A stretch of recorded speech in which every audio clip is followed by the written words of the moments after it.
Convention Center. We are here for the New Age SABC business briefing, and this is an opportunity today where we engage with the Minister in the Presidency, National Planning, Minister Trevor Manuel. And with that, I'd like to say again, welcome. Thank you very much for joining us on the program, Minister Manuel. Thank you very much, Peter. Great opportunity. All right, so it's an ambitious plan, 100 actionables, 430 pages, 13 chapters. A question I guess a lot of people have been asking this week is, it sounds great, but is it really doable? You know, the reason why the actions are per chapter is because when you look at them in that way, then they really are doable. Then they speak to all manner of issues. We draw experience from elsewhere in the world. And because we're not speaking of sequential actions, we need to be starting across the entire pan right now. We need to be doing things in relation to education, employment, carbon emissions, rural development, improving on the public service.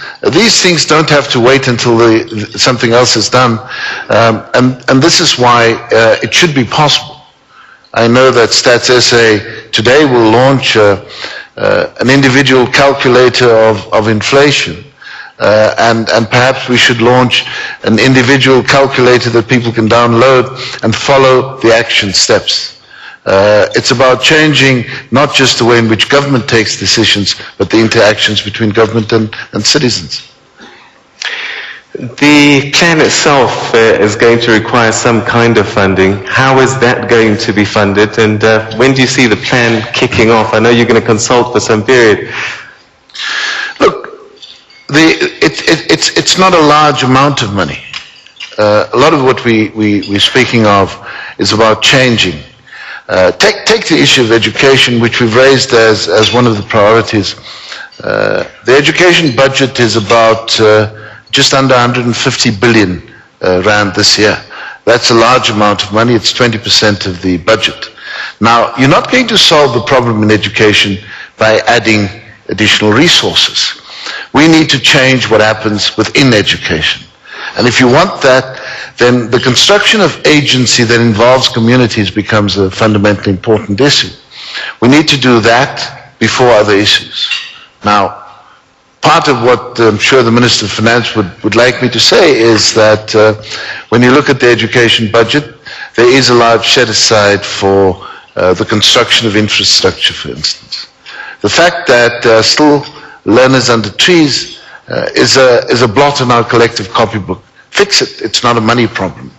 The fact that there are still learners without books, notwithstanding the huge resources set aside for learner support materials, is a problem. Fix it. The fact that teachers may not be, as the President says, in class on time teaching is a problem. Fix it. Those teachers are paid. You don't have to add more money to get the outcomes. We need to change what happens inside. I think in many of the areas you're going to find the same kind of approach. If one looks at look at public services, one of the departments that had demonstrated a remarkable turnaround is the Department of Home Affairs. It wasn't a consequence of more money. It was a turnaround driven by management with clear objectives. So you've got that. There are a number of other departments that are functioning pretty well. And what we need to do is to ensure that we benchmark performance against those areas. Now, there might be some areas where additional resources would be required. If I look at rural development, for instance, there are proposals for some new irrigation schemes. And as those kinds of issues arise, we need to front load the decision making so that we can get the irrigation in. The big proposal is to ensure that we can give life to land.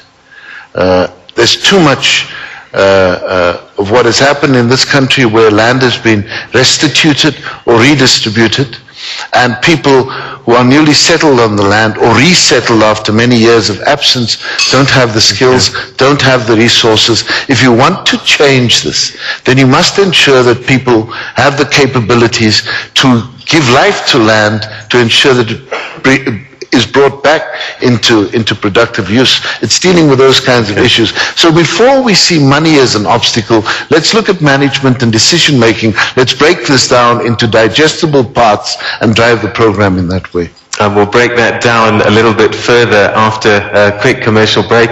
Don't forget, you in the audience here can participate, but you also at home can participate in this conversation.